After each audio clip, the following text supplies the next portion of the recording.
and again, plays right into understanding exactly what are the contours of things like the European Union, which we're going to learn a lot about today, and a lot more. So I'm going to do part one. It's going to be about an hour, 10 minutes, I think. We'll have a little bit of a dialogue afterwards, and very short as Cynthia's transitioning. We'll do part two. And by that time, people should be hungry, and we'll both feed our minds and our bellies by ordering food and just having dialogue here as long as you guys want, or until we get too tired, whichever comes first. So for my component of today's presentation, it's gonna be a weird ride, but that's expected. It's called Introduction to Occult Geopolitics, Part 1, Breaking Out of the Alchemical Trap. So that's a tentative name. The challenge that I set forth, I kind of realized a few days ago that, well, I was going to do the whole thing on occult geopolitics, and then I realized, well, it's one on the verge of Canada Day, we're on the verge of July 4th, Independence Day. So that's a pretty important thing to say something about, considering the decisions that led into both of those events in 1776 and 1867 are extremely relevant in also understanding the contours of our current world. We're gonna fold this into the discussion somehow. The purposes that I want people to sort of walk away with in varying degrees are, number one, I want people to understand the oligarchical force shaping world history. Who doesn't know what the word oligarchy means? Everybody's initiated, okay? That's actually not even the right word, I don't think. The more I think about it, I got a friend who made the point that oligos just means rule by the few. That could be good or could be bad, really. But he made the point that what we should really get used to calling the thing that's running our transatlantic world should be the kakistocracy, which is basically rule by the worst. And I agree with him. I think that's... How do you spell that? Yeah. The caucus? That's a good creative license there. Number two, we want to implicitly understand its methods, its modus operandi, how does it work, what is it afraid of, and thus understand what type of thinking has broken its programming looking at history from the standpoint of this battle of freedom against slavery, of master against slave systems of control, right? So those are the sorts of lessons I'm hoping people walk away from this presentation with. Ben Franklin, the father of the founding fathers, made the point that those who would sacrifice liberty for security deserve neither. I think that's as true then as it is today. The Declaration of Independence, something that as Canadian I didn't really appreciate, and I think that has a lot to do with what has been controlling the education system that I was indoctrinated with, which kind of like posited, and this is I don't know if this is the same in the West Coast as it was where I was born in the East Coast, but I had this view embedded inside of my head that the Americans were inferior to Canadians because they knew that they didn't have the patience to know that the overbearing mother of the empire was going to eventually give us freedoms if we just waited patiently and were a little bit more obedient. They chose to like drop blood and like create a mess, and now they're an empire. Look at them. What a shame. Vietnam. But no, there's much more to it. I was talking. So we have, that was, I think, designed, that narrative was put into my head in order to give me a false sense as a Canadian that there is nothing to learn from the experiences of 1776 that I had no emotional connection with. But when you read not only the founding documents, the Declaration, that we hold these truths to be self-evident, that all men are created equal, that they are endowed by their Creator with certain unalienable rights, that among these are life, liberty, and the pursuit of happiness. That to secure these rights, governments are instituted among men, deriving their just powers from the consent of the governed. That whenever any form of government becomes destructive of these ends, it is the right of the people to alter or abolish it, and to institute new government, laying its foundations on such principles and organizing its powers in such form as to them shall seem most likely to affect their safety and happiness. And that's, of course, a painting of Franklin with Adams, Jefferson overseeing one of the many redraftings of this document that was part of the Continental Congress set up in 1774 as an organizing principle to define what would be this new nation that had tried so hard over years and years to find reconciliation with the British Empire, to make the mother country in England become more less hostile to the aspirations of the colonists to venture outside of their boundary conditions of the colonies and have industries, have manufacturing that they were never permitted to have, that were always being sabotaged by the dumping of cheap goods from London, and the sabotage by the city of London as the global center of power financially then as it is today. So this was like done at the end of a long string of abuses that became irreconcilable through negotiation. Obviously, for Albertans, this speaks pretty deeply. The preamble of the Constitution, I think, is also very important. Again, another amazing orchestration by Benjamin Franklin. There's a painting of him there with Hamilton and Washington standing up, which are seen legally as two sides of the exact same idea, which holds that we, the people of the United States, in order to form a more perfect union, establish justice, ensure domestic tranquility, provide for the common defense, promote the general welfare, and secure the blessings of liberty to ourselves and our posterity, do ordain and establish this Constitution for the United States of America. And of course, the idea of the unalienable rights of the individual, the sacredness of the individual, and the idea of the general welfare as outlined in the Constitution, although are treated as two opposing principles by idiots today who don't know how to reconcile the fact that we both live as a community, but also we have inalienable freedoms as individuals, that was understood to be not a paradox for the Founding Fathers. They were much higher quality philosophical thinkers than many of those who are managing today's shit show. Sorry for the baby, I'm hoping I'm not planting like subliminal bad words in its psyche.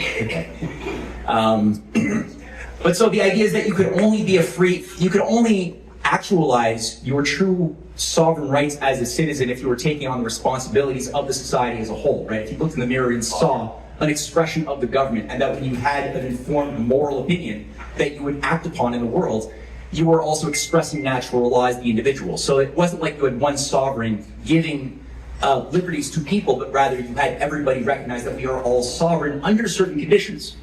Right, that we have responsibilities that we recognize and to own. If we don't, then we're subjects. That's a different thing.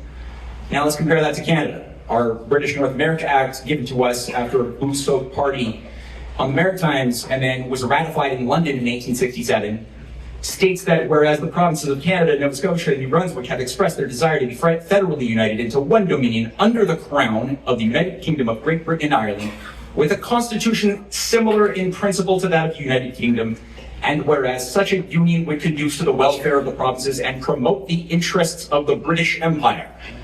Okay, that's a weird one. And it's a contract which, when you read the language as a whole, it's based upon the idea that we have rights, sure, but the rights are given to us by a sovereign and implicitly can be thus taken away by said sovereign if the expedient so arose. Also, the idea that the purpose of the government is to secure the welfare of the British Empire is a weird one. It enshrines things like Privy Council, the unelected aspects of the government, the Governor General's office, the Privy Council, as governing bodies baked into our very own fabric of our nation. That's a weird one too, that would be there from the get-go. It really lacks something very special.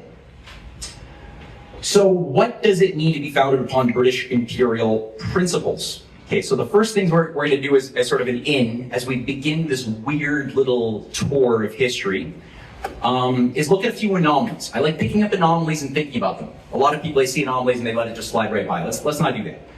One anomaly, I mentioned the city of London as a center of global power in 1776 as it is today. That's not a joke. That's a serious thing. There's a film called The Spider's Web. It was made, I think, by a few British filmmakers about 8 years ago, and it's fantastic at just showcasing what is the city of London. Who has never looked into the weirdness of the city of London? I mean, the city within a city, the square mile. I see that book. Okay, you seen it? Oh, that's good. Most people here are pretty familiar with this thing. That's good. Not at all. Okay, well, you'll become more familiar. So within the cities, when I talk about London and the Lord Mayor of the City of London, I'm not talking about London, the capital of England. I'm talking about the city which is the financial center of the world, which houses the Bank of England. And the city has certain special jurisdictions akin to the Vatican City, very similar, in the sense that they have their own police, they have their own jurisdiction, they have their own courts, they have a mandate above that of the nation of England per se as a nation. It's very strange. Well, they have the crown as well. The crown is still, yeah. but the crown still has to bend the knee. Yeah, but the So the physical Lord crown is. Oh, the physical crown is located there. The Royal Society is located there, yeah. As well, the Royal Society headquarters that controls so much of the standards of modern science is located there. What we have there is a picture of the London fire of 1666 that raged for 3 days, destroying much of what is today located in that square mile. And it was rebuilt. And what you have there on your right is the figures of the protectors of the City of London. You can Google this. This is the official protectors of the City of London, Gog and Magog. On the shield of Gog over there is a phoenix rising out of the ashes, which is a theme that you'll find for those who followed Cynthia's work especially. Uh-oh, batteries are dead. Gotcha. All right, you got it? Thank you. That was good. I think that looks like Tyrion Lannister. Yeah, really, yeah. Yeah, I think that their inspiration from things like Game of Thrones comes from a lot of this real history.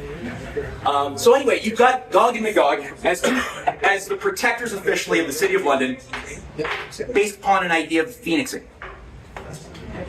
Every year around the same time, don't ask me what time, since the 13th century, there's been a strange parade held in London featuring Gog and Magog as these two effigies trucked down by normal people who don't think about weird crap that's in their face that can tell them a lot about the world that they live in if they thought about it. But it's tradition, so you don't think about tradition. You just go with the that's fast. You just go with the flow. Part of the City of London has its exceptional powers above that of the nation state that were enshrined in something known as the Magna Carta of 1215. Now, within the Magna Carta, although it's often celebrated as the foundation of liberties and things like the U.S. Constitution and Declaration of Independence, in my research, I would say no. What you did have, though, 200 years before this was, or almost 200 years before this Magna Carta, was something of a Norman invasion of England that involved the installation of feudalism for the very first time, which meant that basically for the first time, the individuals living on a certain land that was owned by a landlord would be the property of those landlords, would be basically an appendage of, just like the cows were an emanation of the land or something, so too would the individual humans be kind of like the cows. And a bunch of these feudal barons, or these Norman robber barons as they call themselves, who created things like the Doomsday Book, the book that allocated plots of land that enshrined the foundations of many of the noble families of England today, which do tend to go back to this like Viking takeover. The Normans were, after all, the Northmen. The Northmen were the Vikings, and that has a direct continuity to something that happened when Rome collapsed, and certain convergence of forces happened around the 5th century, which we'll talk about, and we're going to get wind of this as I go forward. But within the Magna Carta, it states explicitly that the City of London shall have all of its ancient liberties and free customs by land as well as by water. Furthermore, we decree and grant that all other cities, boroughs, towns, and ports shall have all their liberties and free customs. Earls and barons shall be immersed only by their peers and only in proportion with the degree of the offense. Basically, it's the Norman barons that brought in feudalism that said only we can self-regulate. We can regulate each other as peers, but anybody that has to do with the state, the nation, has no say or right to rein us in, to say what we can't do. It was basically the right to basically pillage and not be held accountable by any form of law. Now, I mentioned here the third element, which is another weird one, is that the City of London, i.e. the square mile that I'm referring to, is also known as the former ISIS cult, as a temple, Druidic Roman pagan system managed since 46 AD, when Rome invaded England and created Roman Londinium. And for a while, Rome had on their hands the pagan Roman emperors that had just established an empire system out of the ashes of a republic, had trouble with the Druidic, groupings, the pagan groupings that had some weird practices of human sacrifice, but they had some problems trying to rein them in. And at a certain point, an agreement was reached, and a convergence, an alliance was set, which would co-manage in order to destroy Christianity together, because they both realized that they both have a common enemy, which is the newly forming Christian movement. So the Isis temple is known today, and people can look into this. I talk about this in the books. That was the center of the City of London. That was where the Isis temple that ran the Roman Londinium was based, which is also why Thames, to this very day, is also known. You can go on Wikipedia, you can go on any England tourism website, is also known as River Isis. River Isis It's where they were a bunch of figures who would create a certain cult called Theosophy in 1876 chose to set up the obelisk, the Cleopatra's Needle, flanked by two sphinxes right there on the River Thames, which is also a node right next to a certain building that housed the headquarters of Theosophy, and one Mabel Collins that we talk about in our book that's very much tied to Jack the Ripper, but that's a whole other conversation. Sorry, yeah. Give me a lot of those kinds of things, I'm sorry.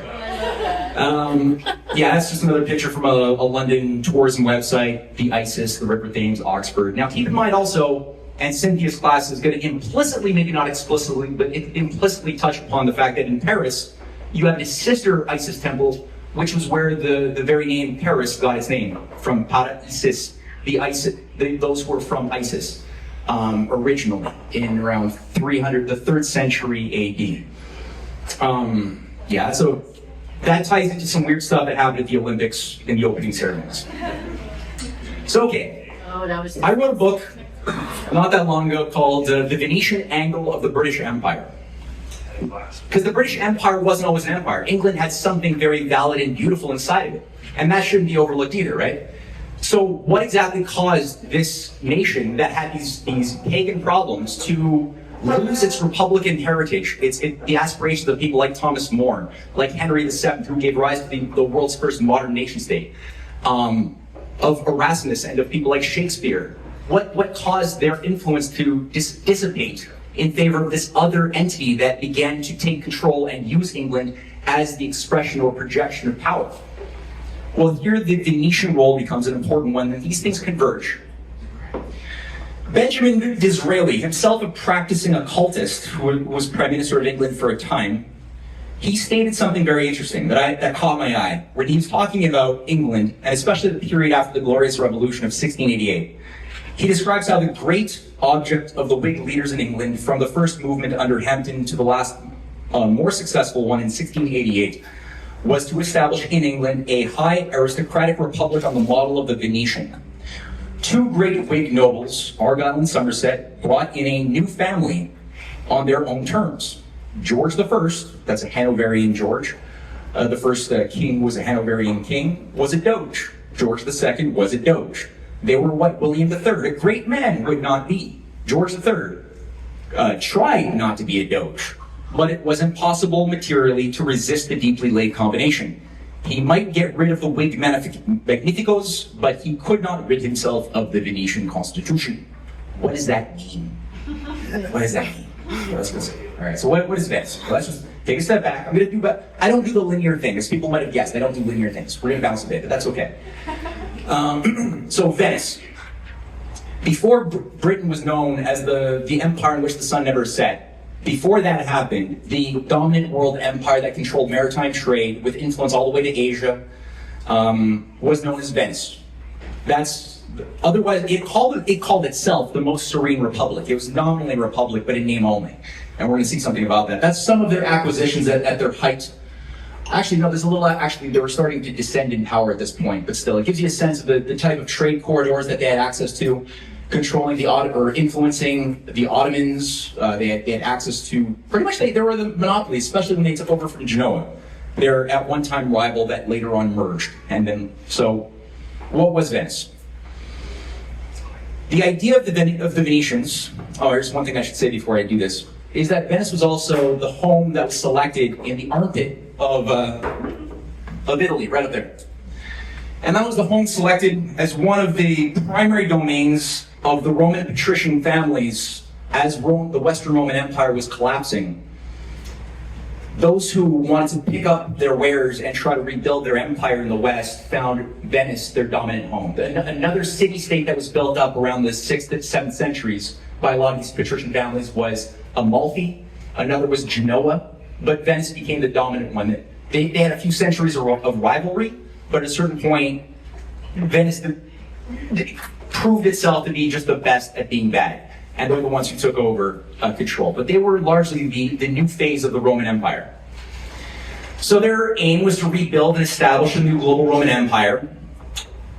Again, under the term the Serene Republic, they were called Serene just because they never had any uprisings from within Venice. Their ability to maintain control on the culture and on the governing class was so intense that the only single time you ever had a doge that attempted to carry a conspiracy to upset the order, he was caught within 2 seconds and was publicly beheaded in St. Mark's Square. In like the early 14th century, it never happened again. The way it was organized was you had a doge, basically that guy taming the lion holding the book looking sad. That's actually another picture of a more recent doge with his strange hat. It's called the horned hat, but it was also known as the Phrygian cap. You had the doge, lifelong appointment. Underneath him, you had the Committee of Three and the Committee of 10. The Committee of Three had full rights to make disappear anybody who they wanted to in the Republic. Anybody, and we're going to say something about that too. The Committee of 10, and then the Senate. The Senate was only open to male members of the particular limited array of leading Italian families. So you had a certain set of families. If you were from them, you could become a senator. Otherwise, forget about it. So a very, very absolute glass ceiling from the plebes to the elites. It was an oligarchy. It was a cacistocracy. A cacistocratic oligarchy. You could say that again. Please don't ask me to. So what did they do? How did they get power? Well, one thing that they did is they bankrolled the Crusades. They were known as the center of global bullion trade.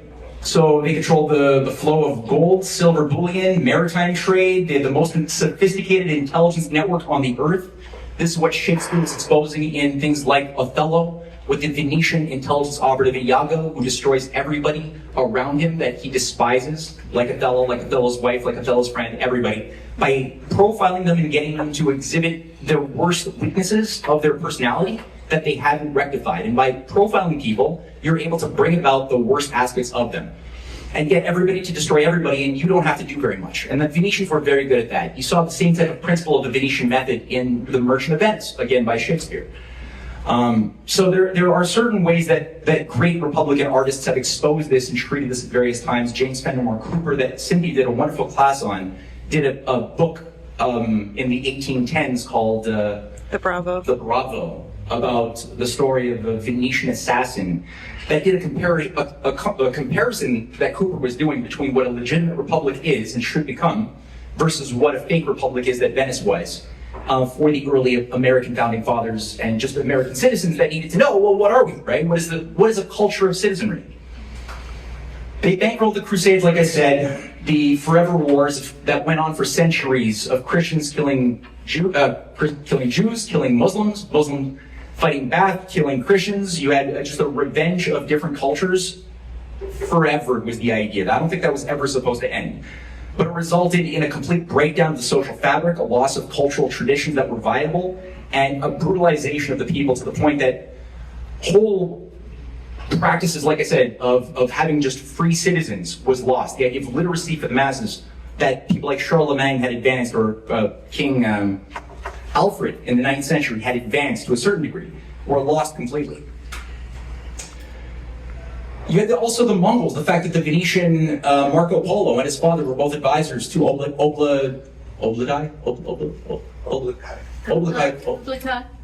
Thank you, Khan, the fourth Khan after Genghis, that were granted the only access to to Mongolian controlled territories as the Mongol hordes, the Golden Hordes, were expanding and expanding and expanding into every kingdom that they set their sights on. They dominated from Persia to India to China to all the way through Russia to the borders of Hungary. Everywhere was just success, success, success, and the only people that were able to trade under their territories were the Venetians, no one else. And I think that was a reciprocal relationship, where the Venetians were, with their best intelligence agency, with penetrations throughout each of the courts of Europe and beyond, and the Muslim world, were able to provide very sound intelligence to the Mongols that were then used. And my hypothesis is that they were used in a very similar way as ISIS and Al-Qaeda have been used by Western intelligence agencies as proxies, battering rams, to destroy target nations and erase civilizational traditions, museums and other things. That hasn't been done over the past 40 years, especially the last 20 years. Venice, okay, so I mentioned Phrygian cap. not only did you have the merger of the Amalfi Center, so Amalfi was another city-state, which we're going to see something about in a second. They're important. They had a certain flag that became used by a new, I would say, Gnostic, pseudo-Christian order of mercenaries called the Knights Hospitaller in 1098 or 98. And they changed their name to the Sovereign Order of Malta under Venetian influence. Venice was a key headquarters of the Sovereign Order of Malta even before it took on that name. They had massive influence into the Habsburg courts that dominated and introduced a Jesuit control over Christianity from 1534 when the Jesuits were set up. Largely through a Venetian operation when Ignatius Loyola was on a pilgrimage having gotten traumatized in a certain Spanish war as a Spanish mercenary. He had been very crippled, traumatized, and he had certain guiding handlers who brought him into certain initiatory practices or experiences in caves. And then came out with this obsession to create a new order, a new Christian order, and also to do a pilgrimage to Jerusalem.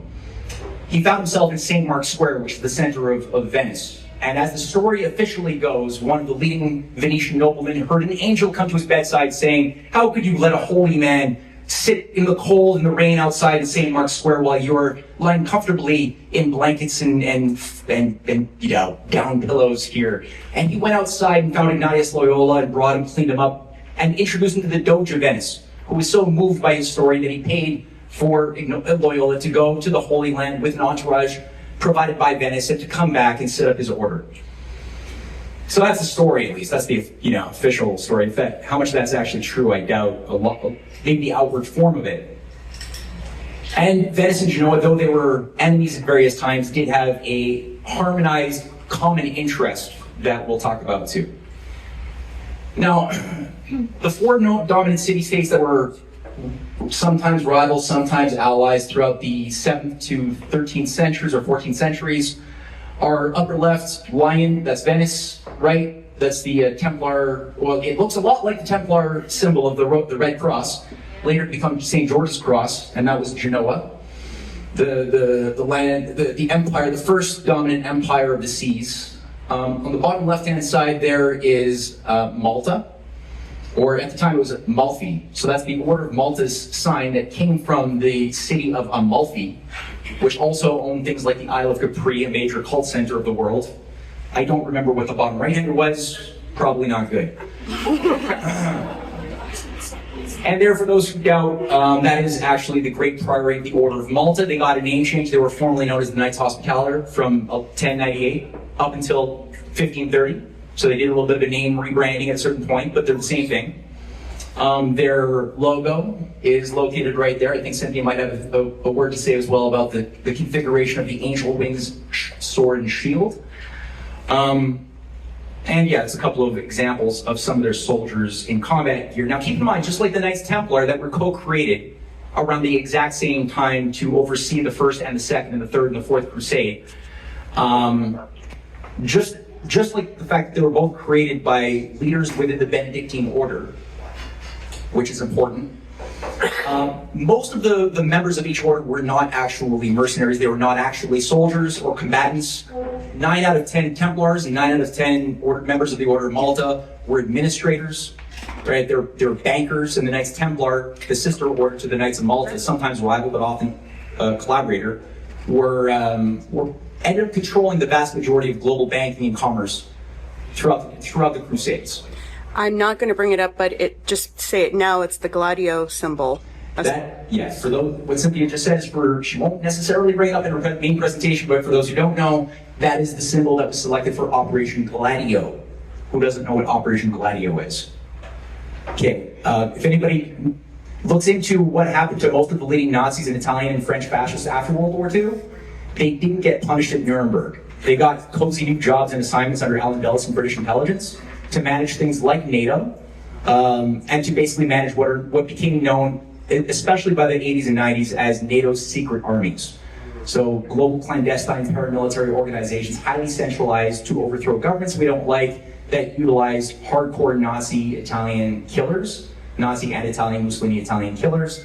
And that was Operation Gladio that had a symbol, and that symbol was that. The standard of the shield? No, No, not the center, just a shield motif. the wings with the sword. Yeah. With the wings and the sword, and then they have a parachute because they would parachute into enemy territory in clandestine warfare. There you go. Yeah, so no crown, no Malta thing, no star of the Kingdom of Jerusalem at the bottom. That wasn't there, but maybe implicitly it was. I'm good right now. When the Yeah. Hospitaller Order was set up in Malta in 1530, 4 years before the setup of the Jesuits and 4 years before the creation of the Anglican Church, again, brought to us by the Venetians, and there's a whole story about that, which I won't have time to go into. You had a rebranding on the flag level, where they basically took the inversion of the Genoa and St. George flag and basically turned the colors inside out, calling that the official flag of Malta. And on the left-hand side is the other flag of the sovereign order of the actual order itself. So that's Malta, the nation, or the sovereign nation, and that's the order itself of the Crusader order, which is the only Italian order to have on its flag English words literally in that little cross symbol for gallantry on the George cross is literally what it says. Why is that? What is St. George? Well, we know one of the highest honors that are bestowed upon servants of the British Empire since 1883 has been the Order of St. Michael and St. George. That's what Sir Henry Kissinger got in 1990. That's what Sir George Bush received in 1994 for services to the Empire. They were made Knights of the Order of St. George and St. Michael. What is that? What is this? Because it seems to be a motif that comes in and out. Well, on the left-hand side is a painting, a rendition of St. George killing a dragon, him being usually on a horse. On the right is St. Michael, an archangel/saint. It's kind of a weird configuration that had a cult set up around it back in the 1580s. And he's usually portrayed killing either a dragon representing Lucifer or some form of a demon representing Lucifer or a snake, but usually a dragon. And there are two very common symbols. Both of them have been used very much as guiding inspiration for many crusaders as well, based on the idea that we, the righteous Christians, must go and kill heretics who are the dragons. Right? And this is what John Quincy Adams was warning early Americans not to do. He said we must never allow ourselves to go out seeking monsters to destroy. What he was warning is this tendency to romanticize being a knight in shining armor, which always works to make idiots go off and fight wars for bankers. Whenever we get the idea that, look, those others that we don't understand, they speak another language, they are the devil, right? Because they don't worship our God, they are the other, and thus they must be destroyed for us to be righteous instruments of God's will. Did you say Quebec? Nope. Quebec is not the devil. We got problems. We got problems. That's our program.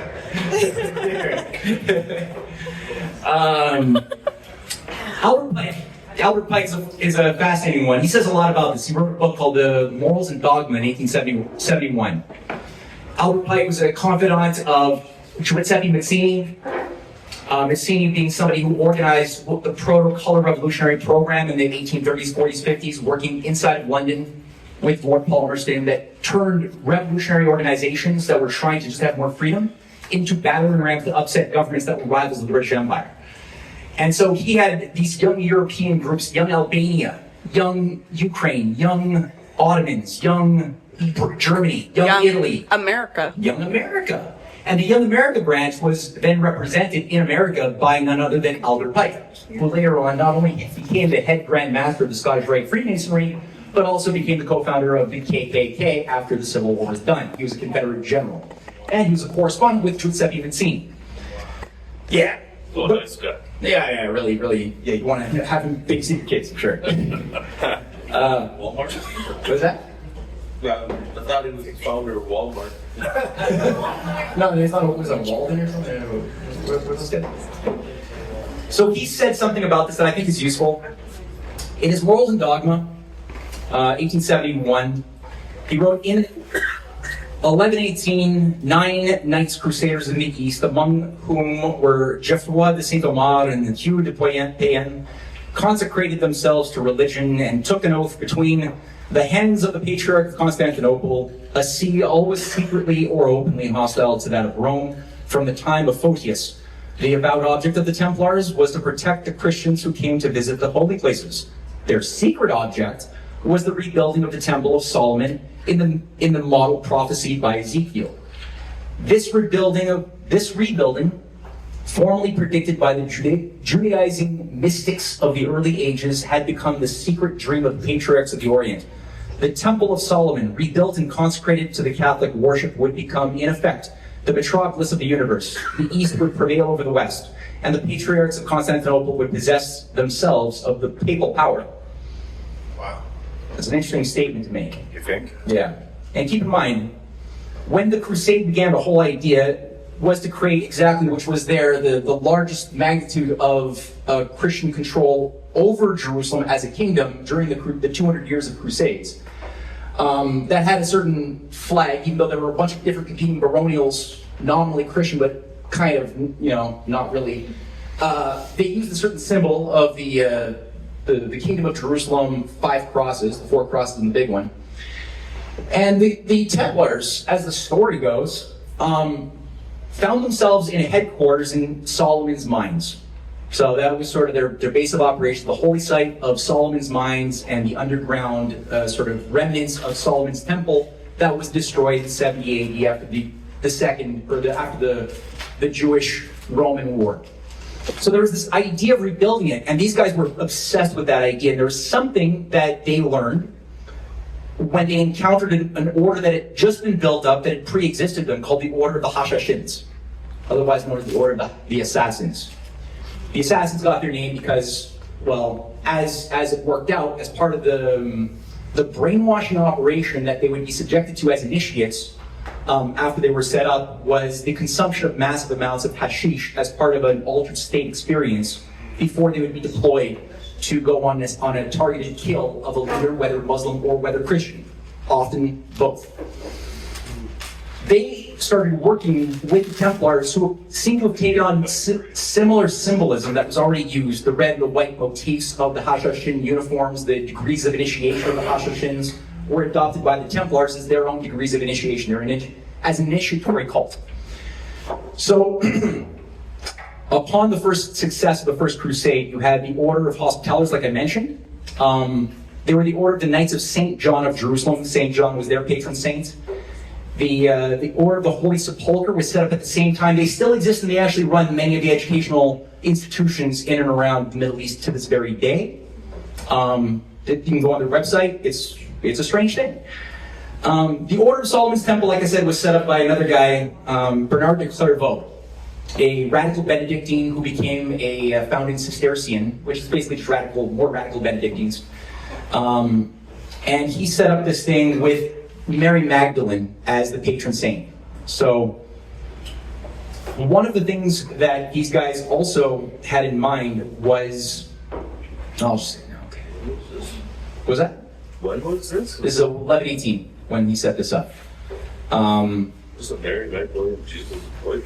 But see, that's the thing, right? So these are Gnostics. So they're holding a public teaching, and what's called an exoteric teaching, which abides by the public, non-initiated belief in the public Bible. And then they have an esoteric inner teaching belief, which is different from what they allow the public to see, which is based on the Gnostic idea that the real teachings are located in the Gnostic texts of what were later on revealed publicly in the Nag Hammadi sort of find after World War II. But the Nag Hammadi texts are what more clearly portray, they were all written between the 2nd and 4th century AD, and they portray this story that Jesus did not die on the cross, that he had sex and babies with Mary Magdalene that were raised in the southern France, and that became the founders of the Merovingian bloodline, the Merovingians being the sorcerer kings, the pagan sorcerer kings, that had an arrangement after the Western Roman Empire collapsed. And those particular families, specifically the Merovingians, were granted the rights to have managerial control over what became a Frankish kingdom. And they had a bit of a coup d'etat that I went through in my last presentation at this location with Charlemagne and his grandfather Charles Martel, who didn't like them for good reason, ousted them. And as the story goes that they created for themselves is that they are the bloodlines of Christ. Right? And that's what legitimized in their minds the hereditary systems of the European nobility, is that they all are descendants to varying degrees of purity of the blood, literally, of Jesus. That's, again, I'm not saying I believe that. I'm saying that that's the story that they tell themselves to justify and perpetuate their own sick inbreeding system of control. They're full of themselves. Literally, yes. Yeah. That's a good. So good they believe their own bull. Yeah. I like that they're full of themselves. That's sick and fun. Yeah, Hexeth. All right. So just to say, it's not just about the past, right? When we're reading about the stuff, we have to keep in mind a lot of this stuff has impact in some way on things that are influencing current decision making in the real world that we're living in. The fact that you got the Defense Secretary of the United States with strange choices of tattoos on his chest, emulating both Richard Lionheart, who set forth the monument. Richard Lionheart was the first sort of king that went into the Holy Land that inspired things like the creation of the Order, the Garter, the later Edward VII, who went back to the Holy Land for as the second king and tattooed the Kingdom of Jerusalem crosses on his chest. That's what inspires Hexeth, who said several times that it's his life's mission to rebuild Solomon's temple when he was last in Israel. So you got things like that, right? Now, I'm not saying he's defining or determining anything, but the fact that he would be allowed a psych job like that would be permitted to be in a position of major influence, who also wrote a book called American Crusade, based on an idea that MAGA, which originally existed because Americans got sick of being represented by neo-crusading, neocon former Trotskyists who were trying to revive the Crusades with Dick Cheney and George Bush. That the fact that Americans woke up and rejected that is what created MAGA, and the fact that you got guys like that trying to now co-opt and represent it again, and in his own book he's talking about the necessity to bring about the oncoming crusade against also China as well as the Middle East, or the Muslim world. That's not to be ignored. Now the question is, does Trump actually just manage him and keep him in the wayside, right? And as allowing him to be there without any influence, or does he actually have influence? I don't know that, but it's a factor. Another thing, we talked about the Archangel Michael thing. Babe, are you okay if I go on for like 30 more minutes? Of course. Okay. I thought I could get this done like an hour. I can't. There's no way. Right. The true arc of power. All right, so here we got the Apollo St. Michael axis. Apollo being a solar deity, a prototype for Lucifer later on, fallen solar deity. Horus being another solar deity, but they're all basically refurbished forms of the exact same entity that was a big part of the organization of ancient pagan mystery cults. Fallen solar deities and a balance of light, darkness as a sort of religious idea of organizing stories for gullible masses. That's how the ancient mystery cults, pre-Christian, had as a key formula of control. So what is this Apollo, this axis? Well, this is an axis of churches, mostly in holy sites, that stretch from Skellig Michael in Ireland all the way down through England, through sites of St. Michael's Mount, the Mont Saint-Michel in France, in Normandy, the Bourges Cathedral, all the way down to, past Delphi, you got their Corpus, the Temple of Assisi, and then Mount Carmel and Megiddo, which is a certain land people might have some familiar with.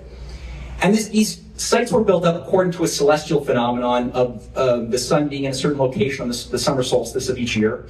That creates a certain kind of like line. If you take the second degree of motion of the sun at those times throughout the course of the year, you'll be able to mark out the motion of that sun. That became known as the Apollo axis, or the solar axis, or the axis of St. Michael, because most of those holy sites were built in devotion to Archangel Michael. What's that? When was Armageddon named, and like who named it? Well, the Battle of Megiddo is a story that comes up in the Book of Revelations, but that place as location existed way before that, right? But keep in mind, and the story, as the story goes in the Book of Revelations, is that you have Gog and Magog clashing in that particular geographical location, and then there's a big dispute over what do they represent, right? That's where it's all up in the air. But that's like the fact that the City of London has chosen those particular entities as their protectors, with one of them representing like a phoenixing emerging order of chaos, and the re-empowerment of the City of London. That's a bad anomaly. And let's just look at a few examples, okay? So people might have seen Star Wars. Oh yeah. Okay, if you've seen more recent 3, I'm really sorry for you guys that you used hours. But when Luke Skywalker becomes a jaded baby boomer nihilist and finds himself in a certain monastery, and won't train this girl, right? And has like only 3 books to read, these 3 holy books to read. It's all he has in this giant island that he's been on for like 20 years. And she's like, what's in the books? He's like, I've never read them. Come on, really? So anyway, the location selected was Skellig Michael. And the fact that you have the idea that Joseph Campbell used when he created and formulated the foundations of Star Wars originally, or not Joseph Campbell, when Joseph Campbell influenced George Lucas, who was a disciple of Joseph Campbell. But when he was formulating the ideas of Star Wars, he was explicitly trying to emulate a story of modern Grail knights, Grail myths, that animated the medieval chivalric romances of Eleanor Aquitaine, who financed a lot of these stories of chivalric knights going to fight dragons and saving damsels and all these things. That was a big recruitment tool for getting people to be recruited into higher ordering processes of the Knights Templar, Knights of Malta, and other things. Teutonic Knights being one. So that's the actual monastery. It's still populated by some monks. It's not that useful anymore, but it's a thing. It was founded in the 8th century. A lot of the stories of these early monasteries are not fully. A lot of the stories have been erased, but it was around the 8th century in the tip of Ireland, just a few miles east along that Apollo St. Michael axis. We have St. Michael's Mount, built in the 8th century. It was a Benedictine monastery. The Benedictines, by the way, were set up in the 526 or so, when St. Benedict, a member of the Roman patrician class with his twin sister Scholastica, had a sight, a vision within a cave, where he stayed for 3 years, and was overseen by certain patrician handlers, and came out with his obsession to create a new order. And he was given immediately, and his order was immediately given the Isle of Capri by Tertullo, who was a leading member of the patrician families of Rome, who owned the Isle of Capri. The Isle of Capri was the Tiberius Isle, where all of the weird worshipping of Apollo and Dionysius was going on. Still, you see the remnants of Juno and Judo and Mithra that are still cult centers that have tons of caves inside the Isle of Capri, very influential. But it was the Benedictines who got that. And I don't think that that's a coincidence, that the Benedictines come up so much in the creation of these specific monasteries, including Mont Saint-Michel of the 8th century. Now, admittedly, the architecture here was built up in the 13th century. There was a former monastery on this very site, same name, just got more pretty. But that's on the Normandy side. Very impressive buildings. I mean, I think that might be the basis for like a Walt Disney logo or something, which itself has some weird implications. I can't remember. You go further east, you got the Bourse Cathedral, built in the 9th century, then reconstructed in the 12th century. Again, this was Eleanor Aquitaine's cathedral where she got married. She was the major patroness for the Grail mysteries that rewrote the stories of King Arthur and the Grail. So the idea of the King Arthur legends that we tend to get in popular myths are all fake. They have nothing to do with the real King Arthur himself, who fought against the Roman Empire in the 6th century. These were made up centuries after he died in order to be things that would inspire fascists like Wagner or the Nazis, pretty much, to set up their own new Templar movements, which they did. The Sacra di San Michele, Turin, Italy, 10th century Benedictines. It was also the setting for The Name of the Rose by Umberto Eco, a really weird story of sadomasochistic homosexual murder and mystery cults in the... anyway, read the book. It's a straight book. Oh, it's a great book. Yeah. Yeah, he's a good reader, good writer. Great movie. Monte Gargano, 5th century, first cathedral to the cult of Archangel. So the very first cathedral to the cult of the Archangel Michael, which is also Benedictine, had, of course, underground grottos where people would go and worship Michael inside of caves. Again, that's 3 different variations of Michael. And I mentioned here several times Mithra. In my research, and there's more detail inside of the Revenge and Mystery cults. Guys, I'm right here.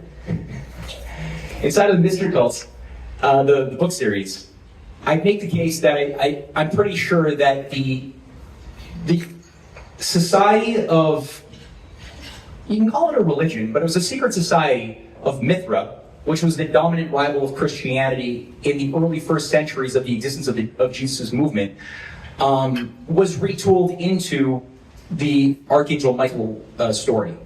And as the imagery goes of Mithras, he was brought in by Pompey. That's a rival of Julius Caesar, as Rome was losing its claim to being a republic and was being transformed into an empire.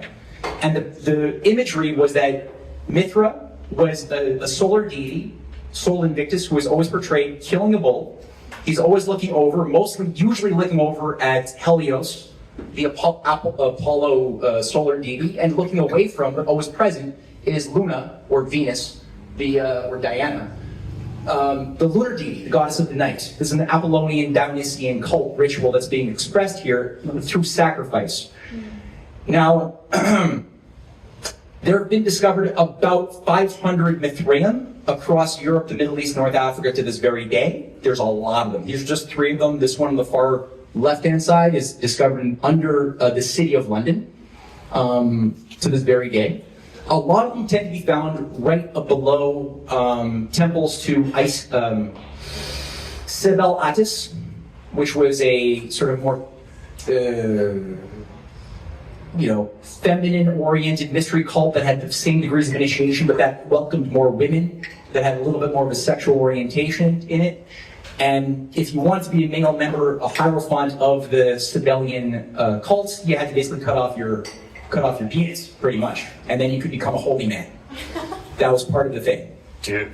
Yeah.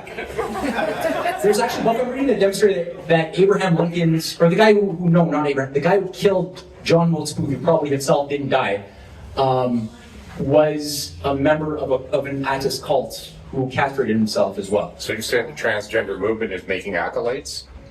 I think the transgender movement has weirder occult origins than people realize. Yeah. Yeah. These are just some of the locations of the Mithraeum that were discovered around the world, around mostly Europe and North Africa.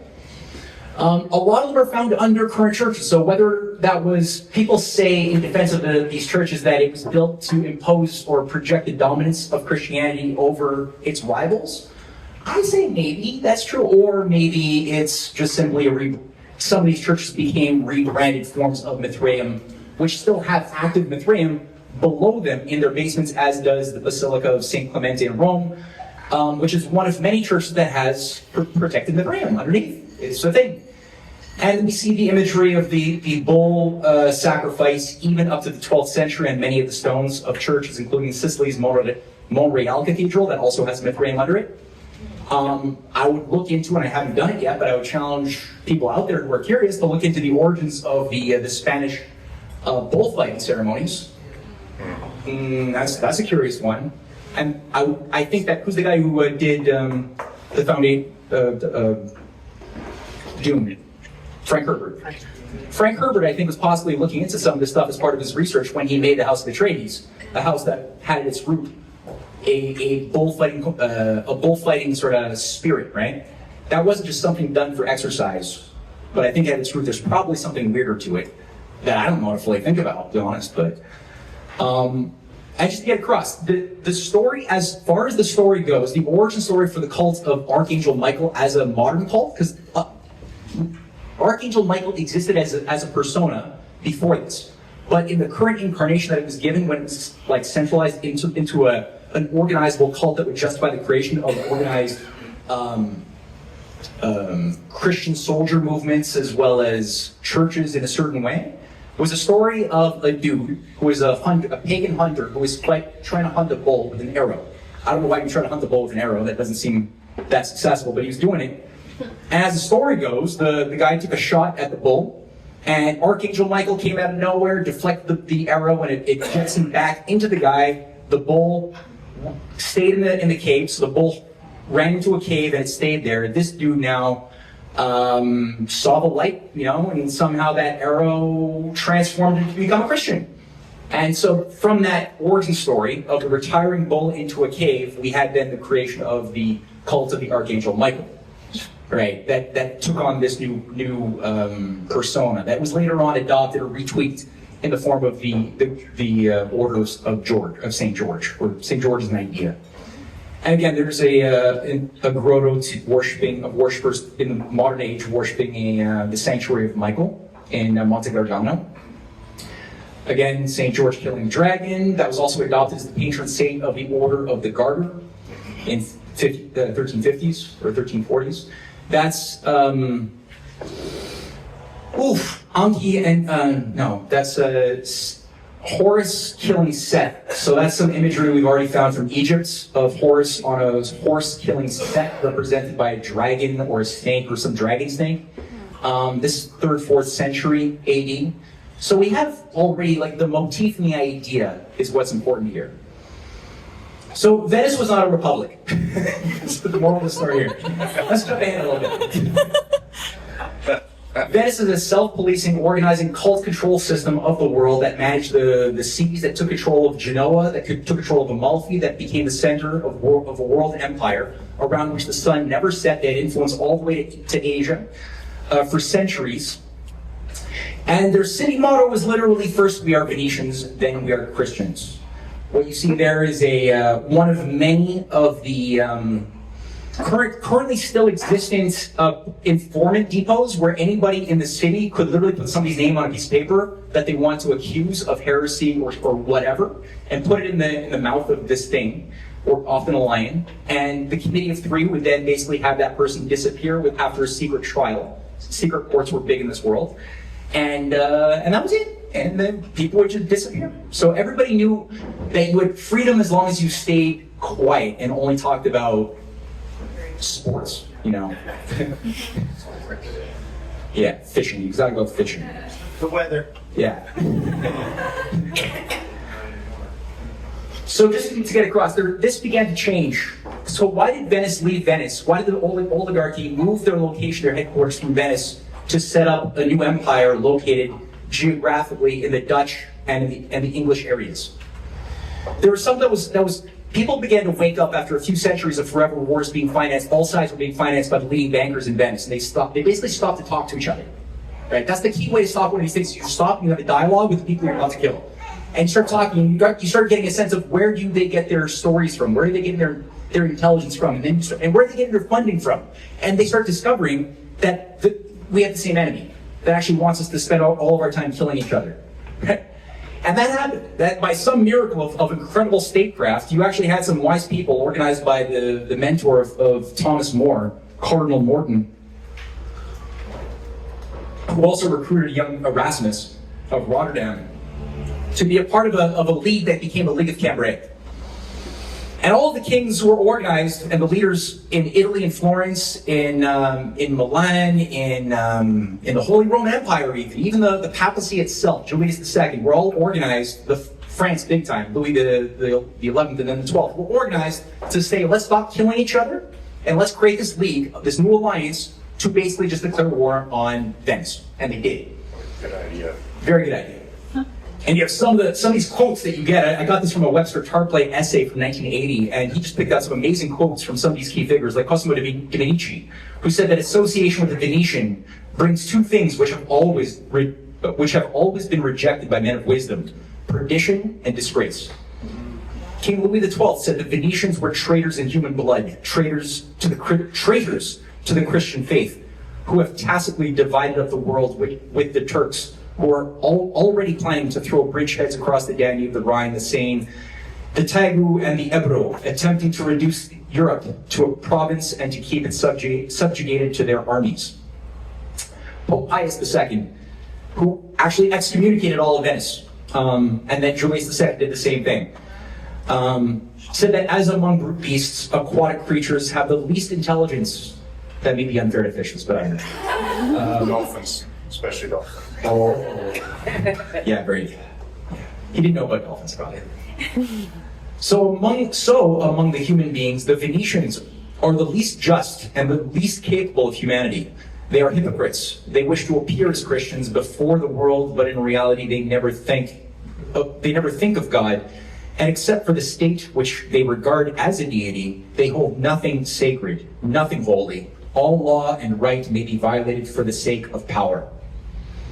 So the League of Timber was set up in December 10th, 1508, uniting the highly corruptible Pope Julius II, Maximilian, the Holy Roman Emperor, Louis XII, Ferdinand I of Spain, many Christian leaders in the Netherlands, and everybody, and Venice gets wiped out. Their entire fleet gets wiped out over the course of like a week. And right before the second blow can come down and finish off Venice, all of a sudden something weird happens. It's really weird. Because within a matter of like 8 months, everybody basically breaks the League of Cambrai up, starting with Pope Julius, who accepts a bribe by Venice to basically, who agreed to purchase the papal state's ownership of like, not uranium. What's the molecule that uranium is derived from? Oh, no, uranium is uranium, but it's found in a molecule.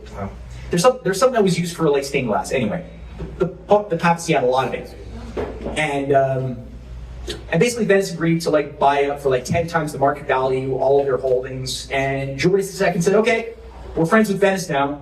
And with him, he took the Holy Roman Emperor. He took Spain, and everybody all of a sudden was allies with Venice, at war with France and Florence. And that was it. It was just like a new century of war was unleashed at that point. More than a century. In 1510, the League of Sabotage, right? And then you have a real splintering up of Christianity. You have Christianity being organized around sub-Christian, splinter groups that end up fighting each other. It gets really weird. You got the Counter-Reformation in 1534. The Jesuits are created that year with the Anglicans at the same time. All right.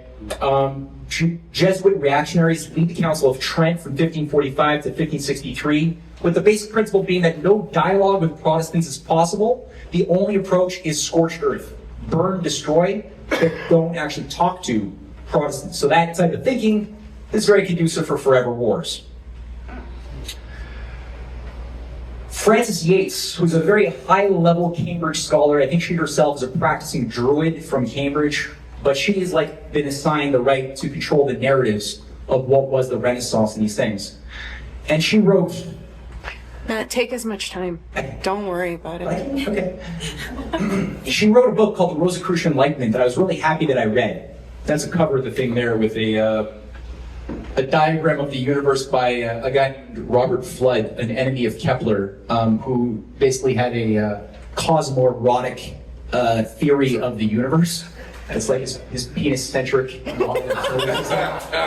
And it was really strange. So this is what Kepler was really obviously offended by, and he wrote an opposing book called The Harmonies of the World, which is a beautiful work that discovered some universal laws of planetary motion based on music, which was great. But his enemy was this guy. Yeah. Sorry, I didn't mean that. Inside the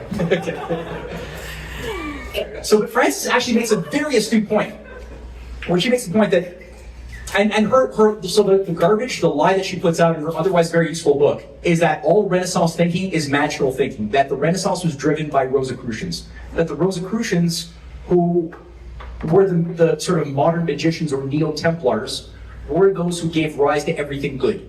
That's her thesis. And she plugs bad people and good people into the Rosicrucian sort of box without proving anything she's saying. But that's the thesis. Everything good comes from magic. So she says, though, and I think she's correct about this, that yet of all the branches of the Roman Catholic Church, it was the Jesuits who were the most like the Rosicrucians. The Jesuits were the ones who had just infiltrated the Catholic Church and turned it into this hard-lying, neurotically tyrannical movement of inquisitors burning witches and just scorched earth. That thing that was making Christianity as rigid and tyrannical as possible was largely due in big measure, to this Rosicrucian infiltration that dominated the Habsburg Empire. But she's now saying that the Rosicrucians were the most like the Jesuits. How is that? The Rosicrucians were all about ritual sex magic and all sorts of weird stuff. What she talked about. So the Renaissance esoteric influences behind the formation of the Jesuit order have not yet been fully studied. The order made great use of the Hermetic tradition in appealing to Protestants and to the many other creeds which it encountered in its missionary work. The Hermetic and the occult philosophy of the Jesuits received a tremendous formulation in the work of Athenaeus Kircher, whose vast work on Hermetic pseudo-Egyptology was published in 1652 and who constantly cites with profound reverence the supposed ancient Egyptian priest Hermes Trismegistus. Through their common attachment to Hermetic tradition, the Jesuits and the Rosicrucians were thus foes with a love-hate relationship through a kind of similarity. We have seen that in the furor, I'll say what that is, the Jesuits tried to draw over Rosicrucian symbolism, suggesting that the two orders were the same and manufacturing similar emblematics. So the issues could become confused, for sure. Now, what was the furor she's talking about? So the Rosicrucians came to the fore in 1614 publicly. They already existed in a different way, but they made themselves public with a series of pamphlets called the Fama, the Confessio, and the Chemical Wedding of Christian Rosicrucians, a fictional character. And in these pamphlets that circulated, they kind of like went viral, I guess you could say. That was like the closest thing to viral you can imagine. Everyone was reading these pamphlets, which are talking about a new golden age among us, and a secret army of enlightened soldiers was already moving to overthrow the tyranny of the Habsburg Empire and usher in this golden age. And you know, it would never say who these people were, but they had it all under control. So don't worry, just trust the plan. It's all under control. And Frederick V becomes this sort of indoctrinated wannabe deity figure who's convinced by handlers that he and his wife, Elizabeth Stuart, the daughter of James II, are divinely endowed to usher in this new age. And he's the head, he happens to be the head of the Protestant League. Now, the Protestant League that he's heading, this hugely influential thing, all of a sudden murders a bunch of representatives of the Habsburg embassies, throws them out of a window.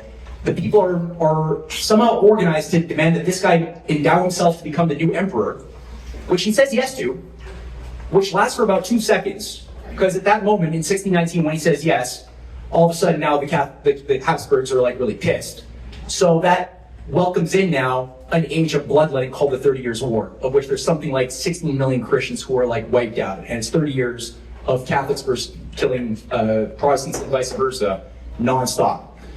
And that was one of the key guys around this, was this guy Michael Meyer, who's both advising James II and he's advising Frederick V.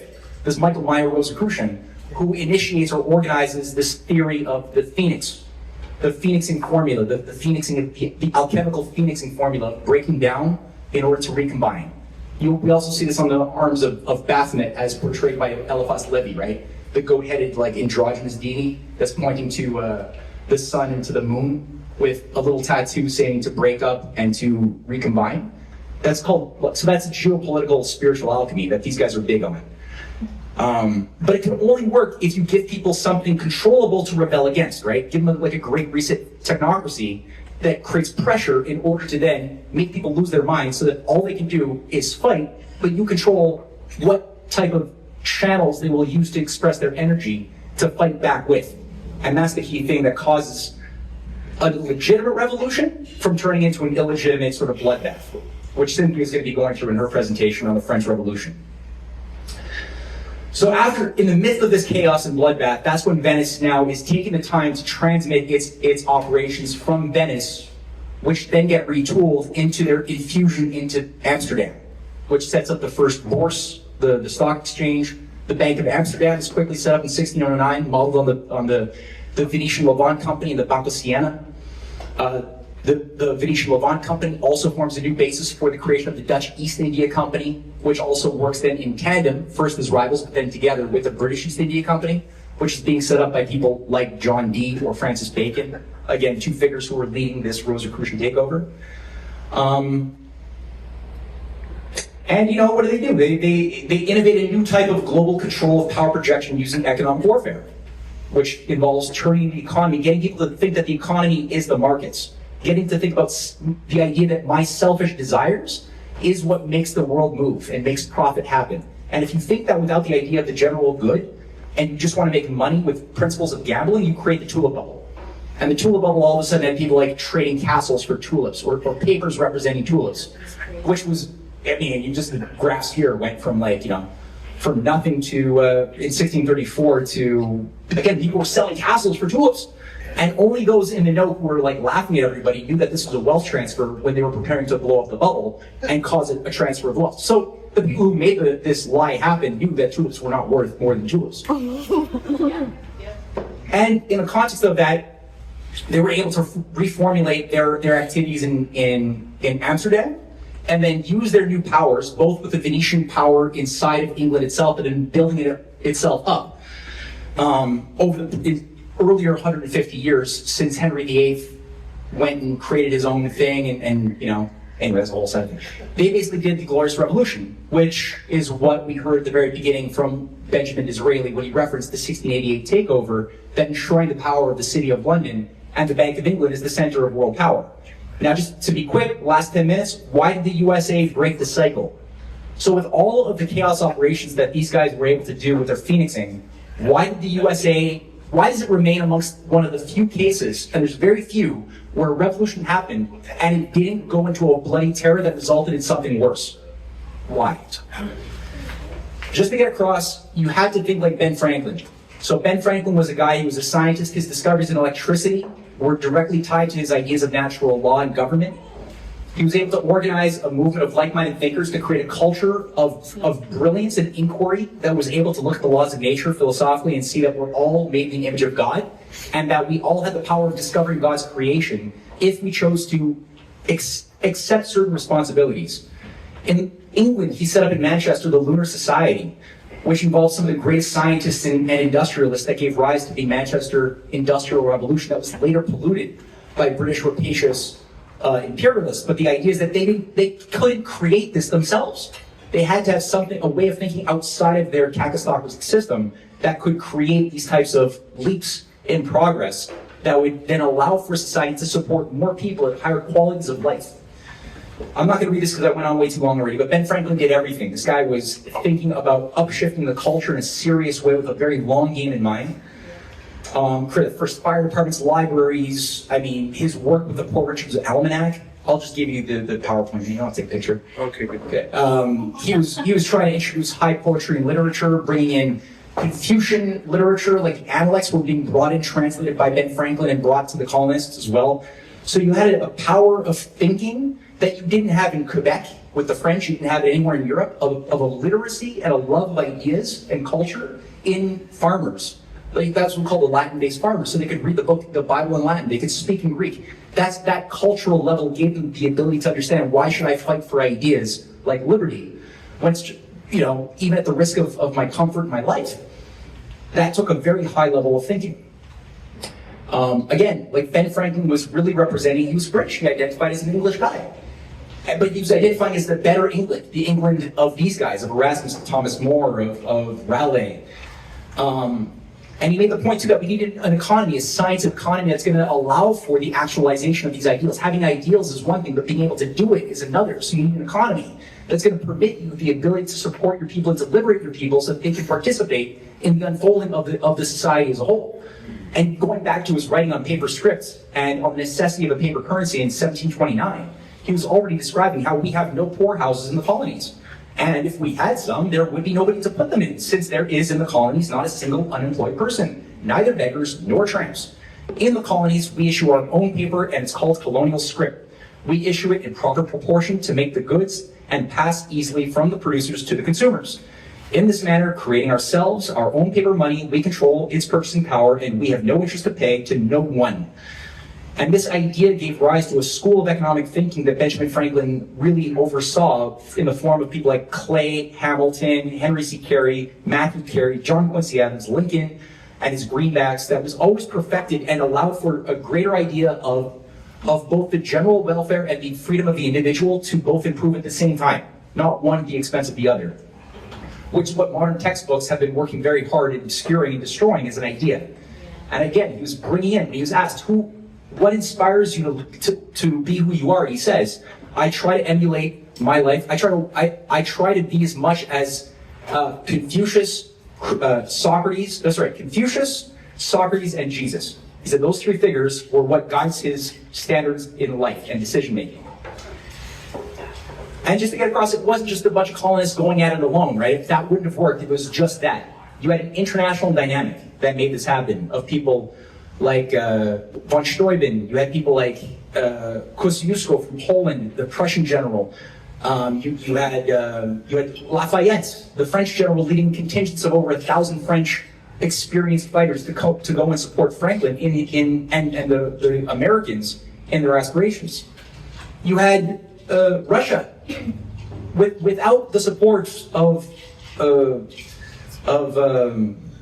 Dashkova? Thank you. Ekaterina Dashkova, the president of the Russian Academy of Sciences, the first and I think the only female president and reformer of the Russian Academy of Sciences. Without her and her ally Catherine the Great, you wouldn't have been able to have an American Revolution. He was thinking about building networks and allies that were able to have a similar idea of the type of society that we wanted to bring into being. And Ekaterina was made the first Russian member of Benjamin Franklin's Philosophical Society from Philadelphia. And he was made the first American member of the Russian Academy of Sciences. And so that was what created the League of Armed Neutrality, that guaranteed that the American colonists would receive the goods, the support, the guns, the munitions that they required in order to fight out their battle against the world's biggest empire, which became the Venetian Anglo Empire, as it was. And it wasn't even just Europeans. It wasn't just Irish generals who did come down in many numbers from Ireland to fight, but it was also the Muslim leaders, Hyder Ali, who with his son Tipu Sultan were organizing the massive Mysore rebellion against the British Empire in the 1780s and 90s. These guys innovated the science of rocketry in destroying these organized columns of British soldiers in massive numbers.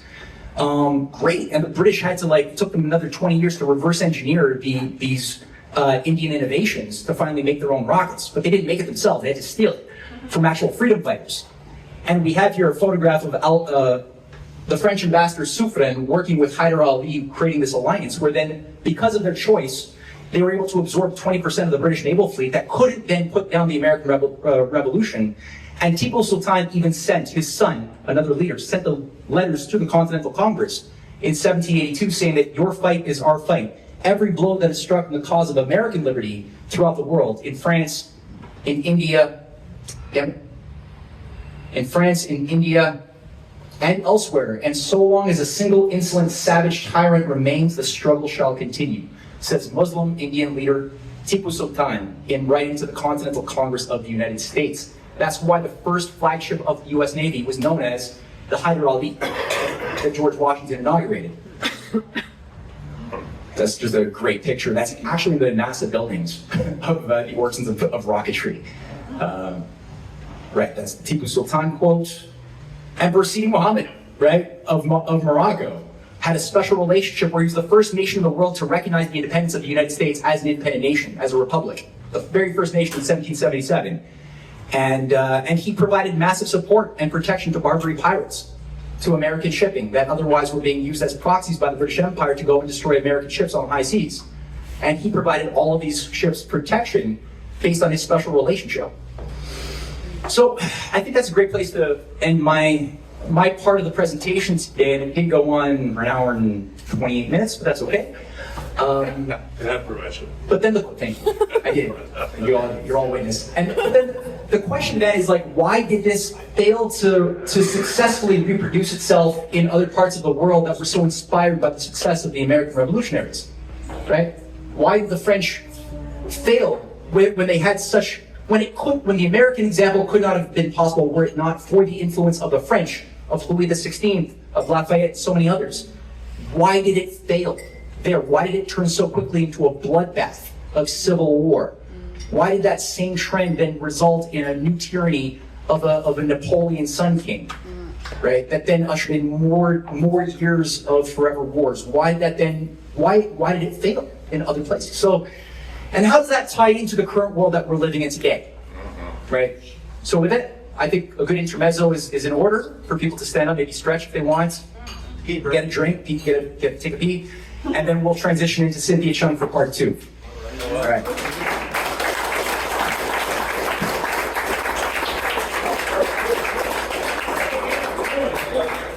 That's fantastic.